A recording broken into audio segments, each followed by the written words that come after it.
Well, welcome all you wiretappers out there. It's good to be back here in the studio of Gangland Wire. I have a really interesting story. I didn't remember how I got onto this. Somewhere on the internet, of course. And it was about a man named Wolf Rabin. Now, what a cool name, Wolf Rabin. And he got involved with Sam Mannarino, who was many of you all know, is a big-time Pittsburgh mafia member. And they did a international kind of a crime. And then I found there's a book on it, and then it's by, I believe, a relative of not Sam Mannarino's, but of Wolf Rabin. And so I have that man here, David Rabinovitch. Thanks a lot for coming on, David. Very nice. Thank you for inviting me, Gary. Let's correct one thing. In my family, we pronounce my surname Rabinovitch. Rabinovitch, okay. It's a little more Russian. All right. A little more Russian. My grandpa used to say, those Russians. Well, I was fortunate that my grandfather left Ukraine in 1890. Oh, really? Interesting. David is an Emmy-winning documentary filmmaker and has a bunch of stuff out there. So, David, why don't you tell the guys a little bit about your history, your bona fides, if you will. This is pretty much all I've ever done since I was a teenager. I had the good fortune to have some wonderful mentors, including a bureau chief from Time magazine, whom I ended up writing a cover story when I was 19 years old. I grew up in Canada, so I worked a lot for the Canadian Broadcasting Corporation. I was a pretty young age. I think I was maybe the youngest producer on staff at age 21 or 22. So made documentaries really all over the world. I moved to the United States 45 years ago and continued doing that. I think one of the most significant films I made in my early career was a film called Politics of Poison, which was an investigation of the use of the chemicals known as Agent Orange. The other kind of major production that I'll mention, because you can still find this, is a miniseries I produced called Secret Files of the Inquisition. And this is a four-part docudrama based on files from the Vatican Archive and other archives in Europe that reveal just terrible things that were done to people in the name of the Catholic Church.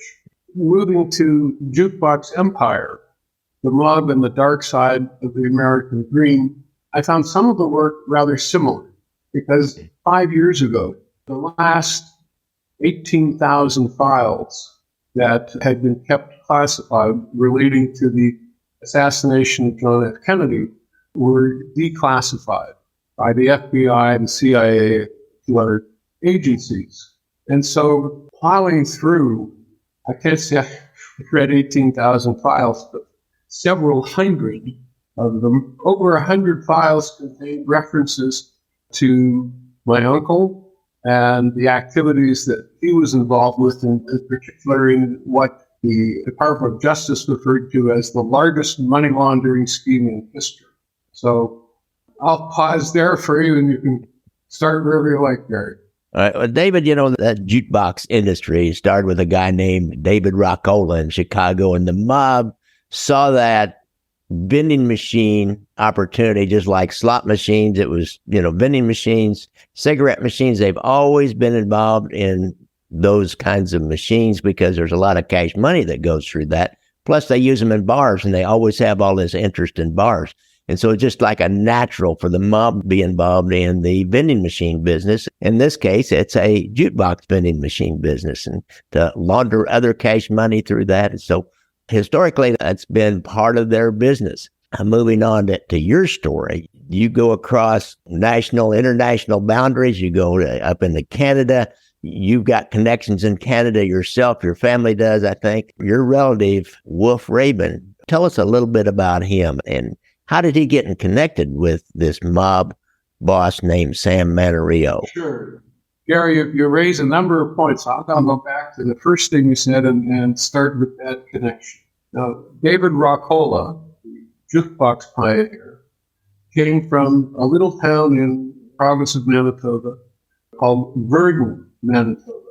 I grew up in the same town that my uncle grew up in, called Morden, Manitoba. The two towns are about 100 miles apart. And in the late 1920s, my uncle, he was aiming for the big time. He had big visions and wanted to score big, and he got on the train and took off for Chicago. When he left, my grandmother gave him, according to my dad, my grandmother gave him $1, so he would never go broke. When he was dying, he gave it to his brother, who's also in the book, my Uncle Leon, who had a professional name of Lee Cagney because everybody thought he looked like Jimmy Cagney. When he was dying, he gave it to my dad. My dad gave it to me. So I have the $1 that he got when he left. And, it's through artifacts like this that we connect directly to the people and the stories.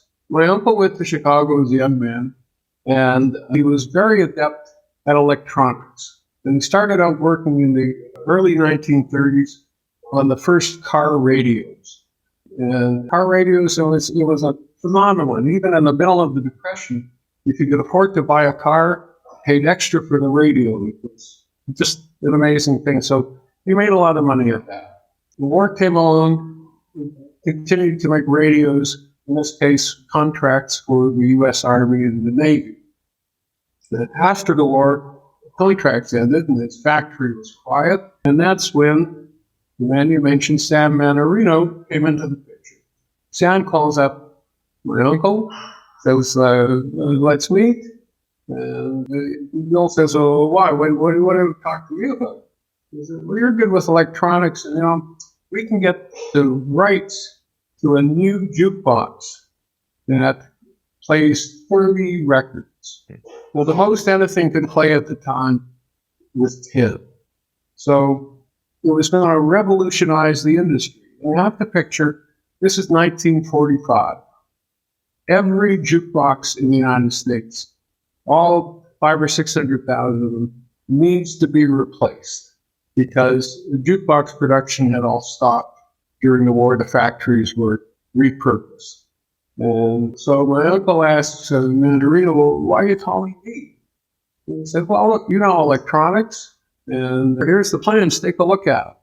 So that engaged him, I think, with his electronics mind. But what also engaged him was it was a real shot to get rich, beyond rich. And so they went into business together. According to the documents, the deal was Bill would make the jukeboxes, Mannarino would handle sales. And that gets to what you were alluding to. Sales meant not just selling the machines, it meant collecting all those coins that went through the machines that, of course, aren't reported to the IRS. And just if you go, say a dozen years later, 1957, 58, the McClellan Committee in Congress, and they can't really document, but they suggest that at that time, approximately $2.5 billion a year was being collected from coin machines in the United States, and of course, not reported. Well, $2.5 billion in 1958. Yeah. You calculate that into today's money. That's a lot of money. David Roccola, and Roccola is the last jukebox company left in the United States, not owned by the family anymore. But Roccola and my uncle were really bitter rivals in the industry. David Roccola, he goes on out of it. Your uncle's getting into it. Was his first name actually Wolf? My grandmother gave all of her children Yiddish names. So he was Wolf, or in Yiddish, Velbel. We changed it right away, of course, growing up in a small town in the 1910s. He was William or William. We have his school textbooks from 1915. And with his signature in it, Willie Rabinoff. Well, later when he was in Chicago, he shortened the name. It was pretty common among many Jewish people to take a name that sounded European.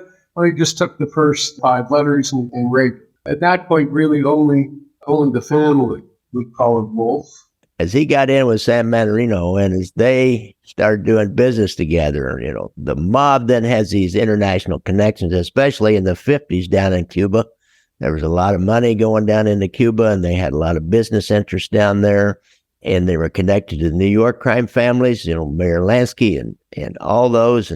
And so now what I found really fascinating was this all of a sudden international connection and this washing the money scheme that they got caught up in. Well, here, let me make the connection for you, and then we can pick it up from there. So building the jukebox, which was called the Maestro, is the name of it. It was an enormous success. And my uncle bought a surplus plane from the U.S. Navy, a Lockheed Lodestar, 14-seat troop transport plane. And he barnstormed the country in the plane selling jukeboxes. So the thing was really big. But it blew up in a lawsuit over the patent rights. The lawsuit filed by David Roccola. So you see the connections are all right. Roccola, I think, made a little bits of this. Roccola was tied in behind the scenes with Senator Homer Capehart. Senator Capehart had been the sales manager for the Wurlitzer Company, who really put them on the map with their jukeboxes. In fact, he saved the Wurlitzer Company, who was going to go out of business, and he brought them his jukebox plans.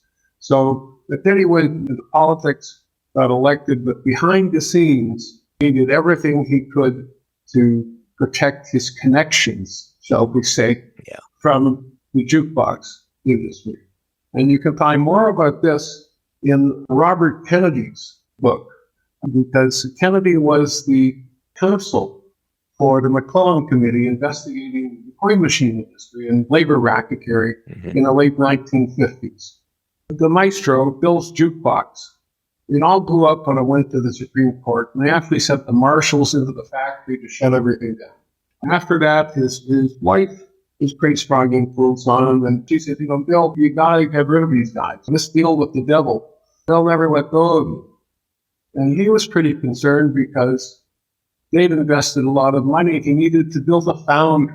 I mean, he had huge visions of what to do, and he could pull it off. But he owed them a lot of money, so he was pretty concerned. And Mannarino said, you're not going to worry about it. We just may need your assistance sometime, and we'll give you a call. I really think there's about a 10-year period where they weren't involved at all. But the call came in 1958. And to give you the context for this is now in the second two-thirds of my book, Jukebox Empire. Castro and the revolutionaries were gaining steam in Cuba. And as you know, Gary, the mob had a very strong investments, very huge investments in Cuba with all of the casinos. And their relationship with the dictator, with Batista, that was fine. He took a huge skim and business went on. But they were concerned that Castro coming in, they would lose this enormous source of revenue. What to do about it? And here, the story becomes a kind of real-life Ocean's 11. They decided, okay, well, let's double down. We'll support Batista and Castro. And whoever wins will still have, they'll get a piece, the same piece. They will still have our casinos. Well, how are you going to do that? You need arms. Where are you going to get arms? You can get them from the Army, U.S. Army, National Guard. They got lots of arms. Well, you got to pay somebody to do that. Okay, you could do that, but where are you going to get the money? Banks have money. So this is how, what I'm laying out for you, Gary, is how organized crime became an entirely integrated operation that absolutely parallels legitimate business. So money, there were a group of gangsters based out of Montreal, and they had schemes to go in and blast into bank vaults. So how this began, they went into a vault in a little town, Brockville, Ontario, and they pulled off what the FBI called the biggest bank robbery in the world. And the estimates, when you follow the newspaper stories day by day, it starts $2 million, $3 million. It just keeps going up. $14 million in 1958 dollars. Ooh. A couple of $100 million today. But it wasn't cash. It was the next best thing. What they took were bearer bonds. Now, bearer bonds are like cash. It's not like a corporate bond. It's whoever holds it owns it. But these had to be made fungible, shall we say. That's a polite term. And that's when Mannarino, who was one of putting this whole deal together, called Lou. Said, here's a guy who knows how to deal with international money. He's got the savoir-faire that our guys don't have. I mean, so, people think that because of the name value, that Meyer Lansky was the gangster who developed this business of how do you turn illegitimate money into business enterprises. Yeah. But he wasn't the only one. Although I will say that in the course of this research, I could even find, they all stayed at one hotel in New York. They all like to stay at the Warwick. And you can get down through the FBI records of who was in which room number, which night, and what phone calls they made, because all the records are in there. Yeah. So that's where they came to my Uncle Bill and said, we've got all these bonds, and we need to invest them so that we have the cash to pay the other guys who are going to get the arms from the National Guard. That's how the pieces all fit. So the bonds themselves were legitimate. So I think this fits a category of, if you don't ask, then you don't know what you don't want to know. Yeah. So I think there was, when you get to the court case, that was part of the defense. Yeah. But they came to him with all this money, and he worked out the plan to go to Europe and convert it into cash through Swiss banks. I guess they did that because they were stolen and communications weren't what they are today. Another thing they used to do is then go take them to a bank and borrow money against them. And then the bonds would just lay in the bank being held, as collateral for that money. Then they'd never intend on paying it back. And then when the banks would cash the bonds, they'd find out they were stolen in the United States. But they did this because they probably would never find out they were stolen. Well, that's exactly what worked. He did that with small amounts at a local bank in Chicago, where the bank's security was they knew him from his businesses. Yeah. So, no problem. That was small amounts. Big amounts, would draw attention anywhere. So that's when he went to Europe and made deals with a number of different Swiss banks. He also interviewed a German bank. They set up a shell company in Liechtenstein to funnel these things through.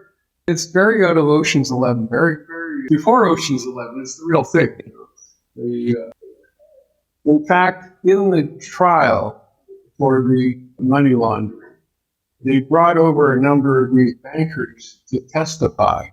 And there's a German banker who testified. He said, Rabin offered to buy my bank.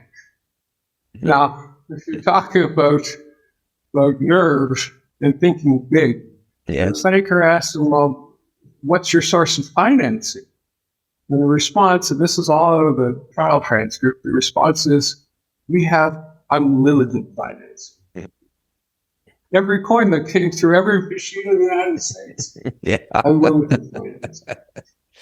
The mob would own a Swiss bank, own their own Swiss bank. If your uncle didn't go through, but that was the idea. Yes, I can see where that was leading. That's fascinating. Did you find out anything about how they got this cash money down to Cuba then, to Batista or Castro? Did that come out in the trial?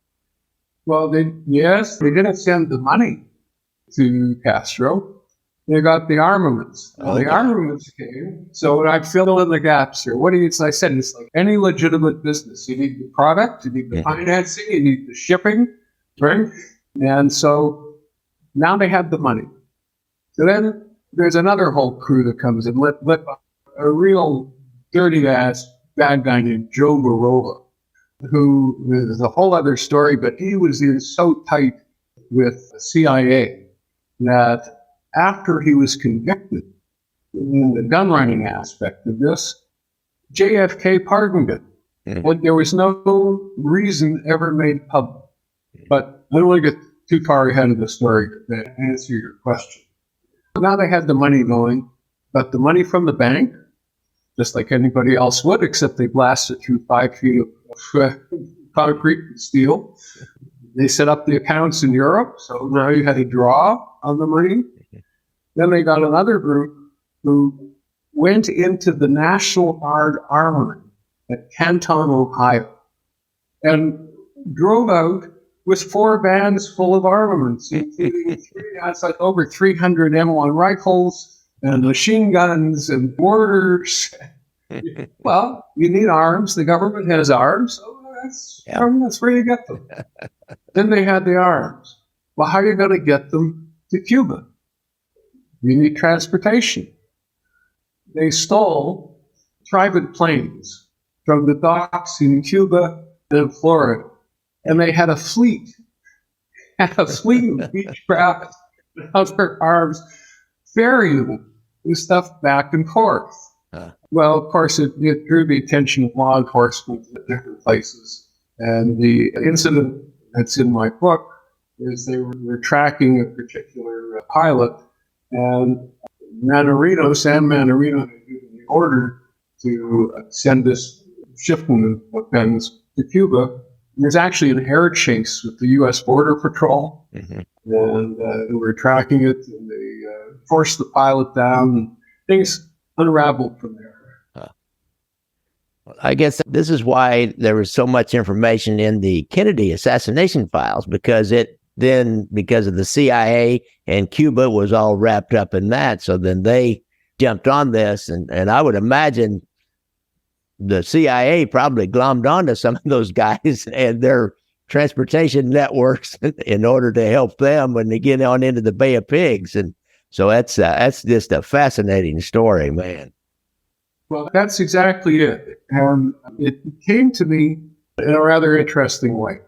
I had written a draft of the book, and some of this was rather sketchy, and you can only write, in this case, what's factual, what I have documentation for. And then, under something called the Kennedy Assassinations Records Act, in 1992, Congress had given the agencies 25 years to release any classified files in any way related to the assassination of JFK. They didn't make the deadline. So there were, by 2018, a year later, there were, I think, about another 18,000 files that were declassified. Now, that didn't mean they were automatically on the internet or digitized, but they were declassified, and I developed access to them, hard copy files. And I found references to this whole paper, including my uncle, in over 100 files. So I want to be clear.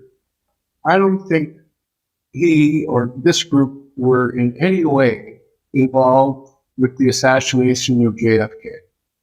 That's years later. And at that time, my uncle was already in prison. So that's...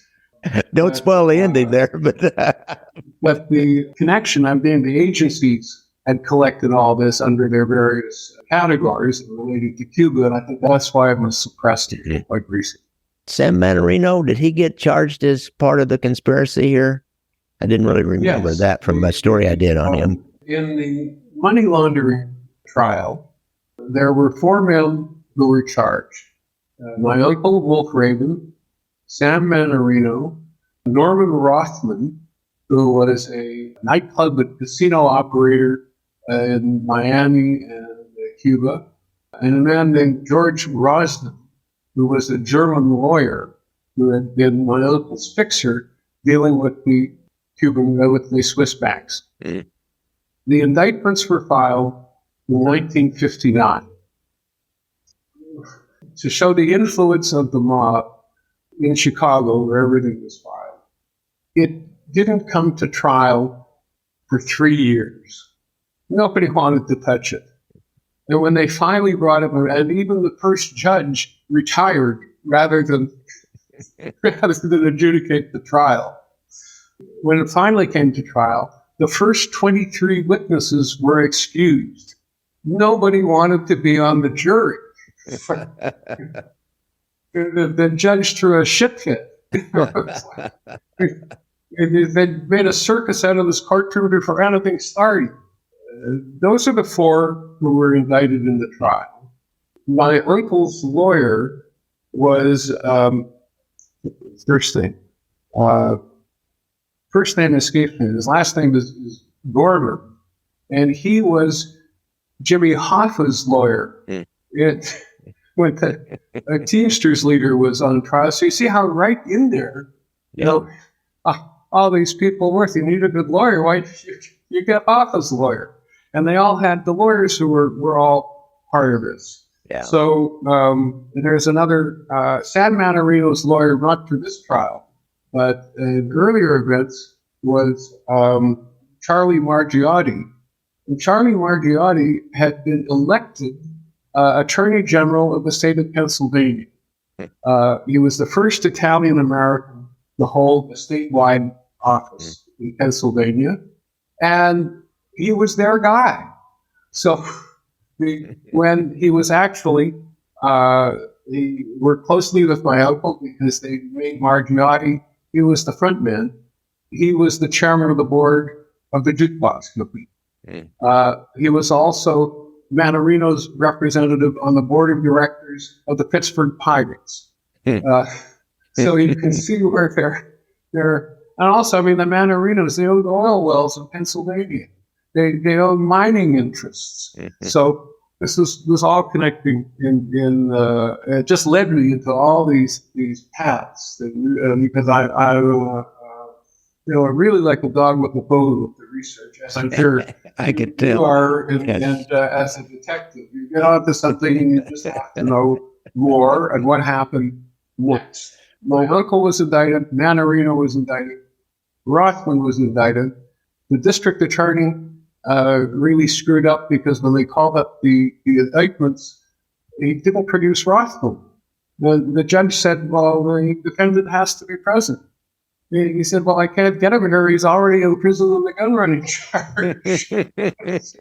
so the judge had to issue a writ of habeas corpus to bring Rothman out of prison in Atlanta to Chicago for the trial.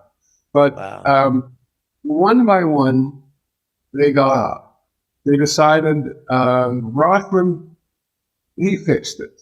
They made a deal, and because he knew so much about Cuba, they reduced his sentence on the gun running and let him out of this trial. So he's already convicted, we'll let him out of this one.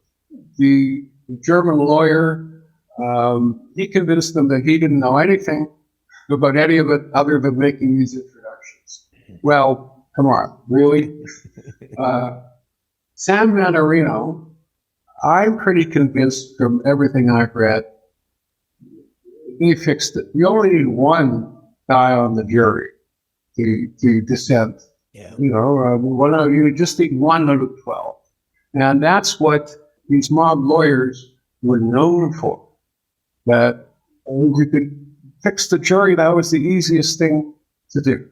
But just another aside, Gormer, my uncle's lawyer, was later convicted of witness tampering, but was released after one day on the order of Thurgood Marshall because they got the evidence through wiretap, which they didn't have permission for.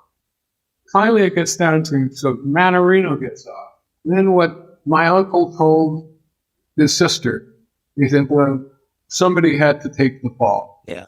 He said, they would have bought me out of it, but that wouldn't have been so good for me. So it was better to do my time, and then they reduced it. He was given a 10-year sentence, but ultimately he spent 30 months in prison. Oh, yeah. Not bad for for that big of a crime. that much of that's, I tell you. David, that's a heck of a story. That is one heck of a story. Well, there's a lot more in the book. I know we don't, guys. We're not giving it all away. There's a lot more in that book, so you need to get that book. I'll have links in the show notes to Amazon for that book. Very good. Jukebox Empire: The Mob and the Dark Side of the American Dream. David Rabinovitch, I really appreciate you coming on the show, and it's a pleasure to meet you. Gary, a pleasure to speak with you.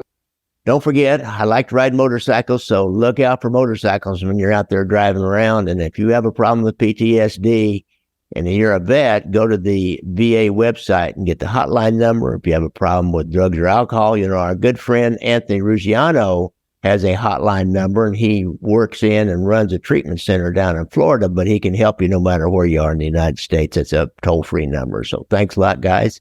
And I really appreciate you coming on the show, David. It's been a fascinating talk. Been a fascinating talk.